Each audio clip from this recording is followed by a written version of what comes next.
Untuk mencapai kota yang layak huni, Jakarta mengalami kondisi penurunan permukaan tanah yang semakin parah.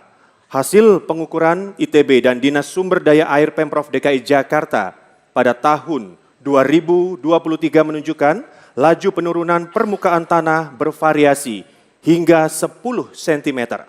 Salah satu solusi yang dipikirkan adalah pembangunan tanggul laut raksasa.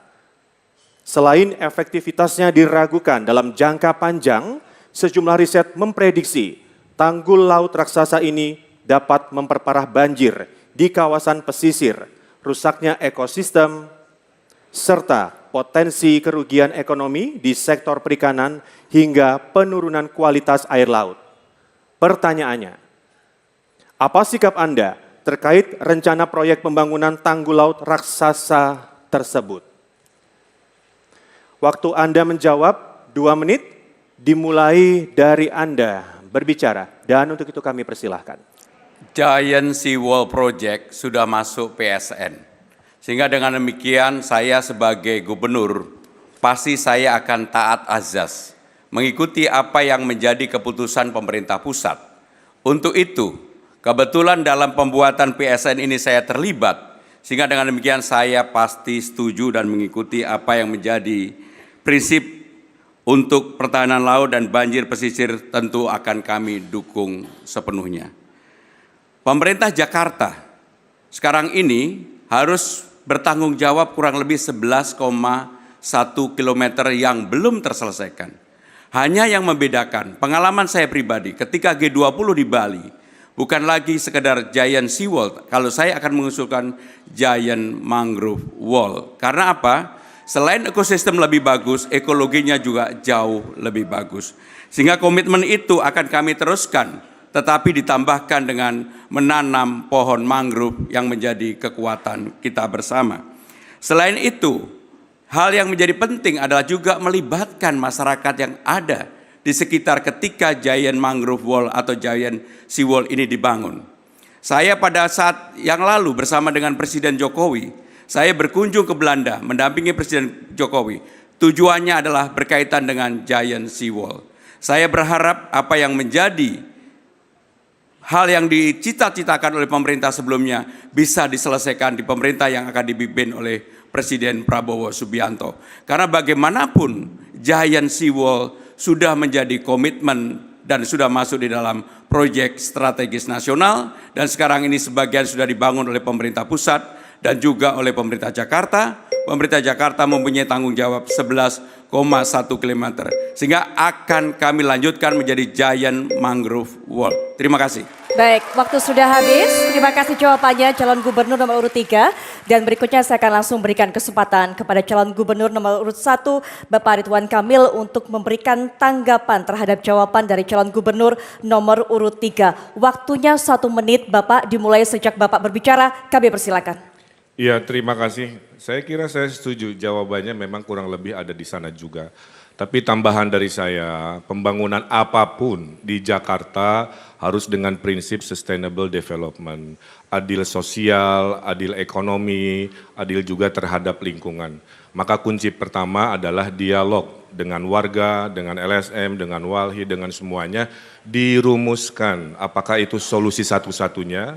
Menambahi mangrove juga bagian dari visi misi kami, memperbanyak tanggul existing diperluas juga adalah visi misi kami, tapi tambahannya adalah ruang dialog itu harus kita kuatkan. Dan Giant Seawall gagasan kami adalah bukan bendungan tapi kawasan. Di sana harus ada ruang sosial untuk masyarakat, untuk Gen Z, untuk lain-lain yang akan membuat keadilan, kembali lagi, keadilan tata ruang harus hadir di kawasan Giant Seawall. Terima kasih. Baik, waktu sudah habis. Berikutnya kami berikan kesempatan untuk memberikan tanggapan, yaitu calon gubernur nomor urut 2. Mohon tenang, kita berikan kesempatan kepada calon gubernur untuk memberikan tanggapan. Selanjutnya, calon gubernur nomor urut 2, Bapak Dharma Pongrekun untuk memberikan tanggapan terhadap jawaban dari calon gubernur nomor urut 3, waktunya juga 1 menit Bapak, dimulai sejak Bapak berbicara, kami persilakan.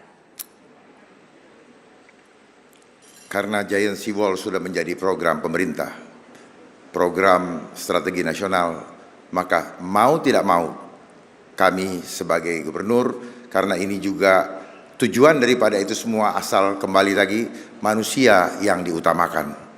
Manusia penting sekali diutamakan. Siapa manusia di sana? Yaitu para nelayan. Jangan lupa nelayan telah dirugikan 26 juta per hari. Kalau dihitung dalam 1 tahun berarti 137 miliar. Oleh sebab itu kami menyarankan silahkan dilanjutkan, tetapi ingat masyarakat nelayan wajib diberikan ganti rugi setiap tahun 137 miliar. Terima kasih, semoga didengarkan oleh pemerintah pusat. Baik, ada waktu tersisa, masih mau ditambahkan? Baik. Sudah habis waktunya, berikutnya juga kami persilakan kepada calon gubernur nomor urut 3, Bapak Pramono Anung untuk bisa merespon tanggapan dari masing-masing calon gubernur nomor urut 1 dan nomor urut 2. Waktunya juga sama Bapak, 1 menit sejak Bapak berbicara, kami persilakan. Saya tidak melihat ada perbedaan prinsip yang disampaikan oleh Kang Emil maupun Bung Dharma. Jadi saya akan membuka ruang dialog yang selebar mungkin dan tadi sudah saya sampaikan di awal, terutama bagi masyarakat pesisir, yaitu nelayan dan juga kelompok pesisir. Dan kami meyakini kalau ruang dialog itu terbuka lebar, musyawarah diadakan, apa yang menjadi keluhan utama dan terutama bagi masyarakat yang ada, dan kemudian juga pemerintah pusat dan pemerintah Jakarta betul-betul memenuhi apa yang menjadi harapan, keinginan dari para nelayan. Saya yakin proyek ini yang sudah menjadi proyek strategis nasional akan bisa dibangun, karena memang sekarang ini sudah dimulai dibangun. Pemerintah Jakarta harus melanjutkan 11,1 km untuk menyelesaikan proyek Giant Seawall ini. Terima kasih. Baik, terima kasih, waktunya sudah habis. Baik, boleh kita berikan